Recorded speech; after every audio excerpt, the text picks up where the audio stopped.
Norwich City. They were our first game of the 2021 campaign, which ended in a 1-0 defeat, giving the travelling Canaries 3 points. That being said, let's crack on. So today's video, guys, is 5 things that we can learn from the Norwich City defeat. That is right, guys. So in today's video, I'm going to split it up into 5 sections, talk about 5 different things. Some of them may be very similar, some of them may be directly related, but I'm going to be talking and analysing really that 5 things that we can take, both positive, negative, constructive, all that, from the Norwich City defeat. So let's crack on. So starting us off, the first thing that we can see from the Norwich City defeat is that the squad and the style of play isn't as bad as we originally thought, or for that game it wasn't anyways. Now, I predicted 4-0 Norwich, and that was a fair prediction, you know. It wasn't unlikely for that to happen. If you look at the front four that Norwich had starting, you know, and had they taken some of their chances, they could have tanked us, but they didn't. They weren't on form. It was first game back. They weren't clinical. They just, at the end of the day, we gifted them a chance, and with that chance, we gifted the game. Unfortunately, that sometimes happens in football. But you know, it was a good performance from Town. You can't knock any of the players apart from the one who made the back pass. You know, I've tried and be as positive as possible, but you cannot do that in professional football. It's as simple as that. And, you know, the player, we all know who I'm talking about, and he's cost us the game there, simple as. We have a point if that doesn't happen. But yeah, I'm not going to dwell too much on that. What's done's done. But yeah, it was a good all-round team performance from majority of the team. I thought Ben Jackson slotted in brilliantly. It looked like he belonged. It looked like he'd been there for, you know, weeks to come. Solid little player. Again, Peeper, brilliant box-to-box player there. Running up and down that right flank, I thought he was superb on Saturday. You know, he put in a really good shift, and you know, stuff like that really doesn't go unnoticed. And I thought Karoma, for his size and for his build, did very well to hold the ball up in the final third. So, you know, there's positives to take from the game, and that is certainly one of them. The second thing that we are going to be talking about is the status of the two clubs. Now, obviously, we were relegated to the to the Championship, and our first season back was last season, of course, a bad season. All Town fans will agree there. Now, Norwich City have just had a similar fate, a similar event, if you will, happen to them. Now, you know, you'd think that they'd respond to it differently. I don't know why. I feel like Norwich are a stronger team, have a stronger team, I must say, than we did when we were relegated. And, you know, like I said, you'd expect them to tank us, and they didn't. It was a 1-0. If not for the mistake, it's a bar 0-0 draw at the end of the day. And, you know, I had a bit in the hand off for that if you'd have asked me start of the game, especially with 4-0 as my prediction. So, you know, for a newly relegated side, a side that beat Man City last season, bar a few players, to only beat us by 1-0 is an achievement in its own right. Now, points are not on the board for it, but there are positives to see. And, you know, I'm one of the first people to be negative when talking about Town, but I saw some good stuff out there on Saturday. And you know what? I was proud of the lads that they could keep it down to 1-0, because Norwich are a top side, and they will be a top side. Especially with the, you know, a humongous amount of signings have made in the transfer window. So I expected us to get steamrolled, and, you know, I got proven wrong, and I couldn't have been happier. And, you know, 1-0 goal difference might come into play later in the season if we are to struggle staying up, get into a playoff place. I don't know yet. I can't work out where the team's at. I don't think we'll be at playoffs, but I'm just saying it for argument's sake, of course. But yeah, to keep the score so low down, to minimise it to only a 1-0 defeat is by far a brilliant achievement for me, and especially when I thought we'd get ruined, but we didn't. So, you know, that's good from Town. Now, the third thing that we will be talking about is a bit of a negative sort of rant sort of point. It's simply that we have to make more signings. You know, our squad depth isn't brilliant. There's a lot of youngsters there. Like I mentioned, Ben Jackson earlier on, he slotted in, he looks comfortable, but, you know, that's not going to work for every player. Some of the players, you know, they won't slot into Championship football that easy. some of our first team players don't slot into Championship football that easy, and that's not good enough for a campaign where we're going to want to finish higher than we did last season, where we're not going to want to get relegated, of course. So, we've simply got to make those signings and improve squad depth. If you look at Norwich, some of the signings they've made are brilliant. Skip had a blinder of a debut for them. Adam Ider coming off the bench, obviously he's one of their youngsters, I believe, but it's just squad depth like that. Like, we didn't have a lot to bring off the bench on Saturday. We really didn't. Norwich wouldn't have been scared at all, and I bet their attackers were licking their lips at our team, really. And like I say, we kept the score down to a minimal scoreline.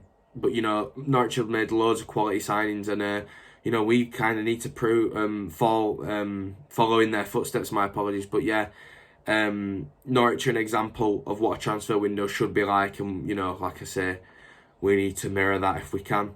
Now, the fourth thing that we can learn from that Norwich City defeat is I'm going to be talking about a specific player in general, and this is Josh Koroma. Now, Koroma looks a different player completely.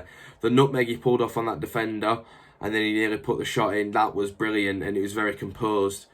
Now, it's not always the best for pro football to try your skills, but it worked, and I can't knock him for it. Like I said, I thought he did brilliantly to hold the ball up. He looked sharp, he looked good, he looked strong. But at the end of the day, he's got to have someone up there with him. I thought Diakabi had a brilliant game, tracking back. But, Koroma was not offered a lot of support going forward. He was doing a lot of it on his own. And I think that is an issue with the 4-3-3 formation, is that sometimes the wide players are brought back a bit, to try and get the ball. Koroma will be left up. And then when trying to counter, the wide players don't get into space quick enough. Koroma is up there on his own, of course. A bit like many other formations, it's not just 4-3-3, but we've got to sign someone, or we've got to coach someone into helping out Koroma, because Koroma will not be able to do it on his own against 3 or 4 players. But yeah, like I say, really good game for him in my opinion. He just needs that little bit of support, that little bit of teamwork in the final third, and we'll be a much more threatening team. So guys, the fifth and final point we will talk about from the Norwich City defeat is just playing safety football, as I'd like to say. The goal that's conceded, it's one of those where I get that Stearman's been elbowed, and I find it difficult. There were a lot of refereeing decisions in that game. I think Norwich City had a Stonewall penalty, not given, but I'm sorry to say, but I don't care, because they've had one Stonewall not given, and we had about 6 last season that weren't even looked at. So, it's just how the game goes sometimes. Apologies, Norwich fans, that's happened. But, you got to deal with it. But anyway, talking about this safety thing, I know Stearman's been elbowed by Cantwell, and that probably should have been a red, to be fair. But it wasn't, so, like I said, deal with it. But, yeah, he has been elbowed. I don't mean to sound harsh here, but you can't be elbowed in the face, make a mistake, then get subbed off. He should have known then and there that he wasn't fit enough to carry on playing. And okay, he's made that mistake, and I don't resent him for it. He's still a Huddersfield Town player. He's still got a lot of respect from me, and I'm sure from the rest of the Huddersfield Town fan base. It's just one error here, but yeah, he looked shaky on the ball all game, and it doesn't annoy me.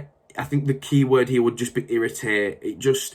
It has me a bit on edge when watching the game. I could just see, you can just see the shakiness. It looks like he's about to fall over on it. And, plenty of other players are guilty of that. It's not just Steers. There's plenty of players that are like that. But we just need to be careful with the ball around the back. If he didn't think he could make the pass to Hamer, he should have just simply put it out for a throw-in, allowed the team to get back into shape. And, if Norwich City had scored then big deal, So what? They've scored in open play, they've scored from just playing well, I guess. But the fact that we've literally passed it through, and they've effectively, like a FIFA game, sweated it across the box and scored. It's a defeat that's very bitter in my eyes, because, like I say, we had such a good game. It was a decent performance from both teams, but in the end, it's just us shooting ourselves in the foot, really, that seals us fate against them, and hands them the 3 points on a plate. Really, it's gutting, but I didn't expect us to win anyway. So I'd rather us lose 1-0 than 5, like I said. But you know, these things happen, and you know, Steers will have to learn from it. He'll have to improve his ball control. But he's a pro footballer. You know, he's given his effort, and you know, I fully respect him for that. It's just one error that's cost us a game, but he's gonna learn from that, so it's no big deal. I didn't see us winning the game anyway, like I say. So you know, it's lessons learned, if anything. And you know, hopefully he don't make that mistake again. Hopefully no one makes that mistake again. You know, I'm treating everyone in the same category. Everyone is capable of pulling it off like a mistake like that. No one isn't guilty. Everyone's made a mistake in football here. So you know, these things happen, and I think it's important to understand that. Obviously, at the moment, I was a bit annoyed, and I probably said some stuff on social media. I don't know if I did, to be fair. I can't remember me doing it, but I'm just saying if I did, obviously, I don't know what I said. I might have said something on stream that maybe a bit harsh, but I don't know if I did. But if I did, I did. If I didn't, I didn't. What's important is that, you know, the players will learn from this mistake, and they will use the knowledge of not messing about at the back and take it into our game against Brentford on Saturday. So yeah, that's all in today's video, guys. If you do enjoy me, you know, doing these kind of videos like 5 things we can learn and stuff like that, just talking about town and reviewing the game in a different way, then just leave a like. Or if you just enjoyed the video in general, again, leave a like.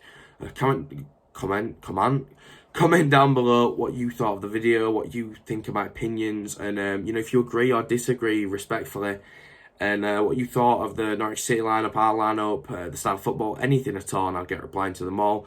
Also, on top of that, you can follow me on my social media handles. My Instagram is just Brad Barbs, and my Twitter is at Brad Barbs. You know, you can DM me on there, you can tag me in things, and I'll like them if I see that they are likable. But yeah, massive thanks always, guys.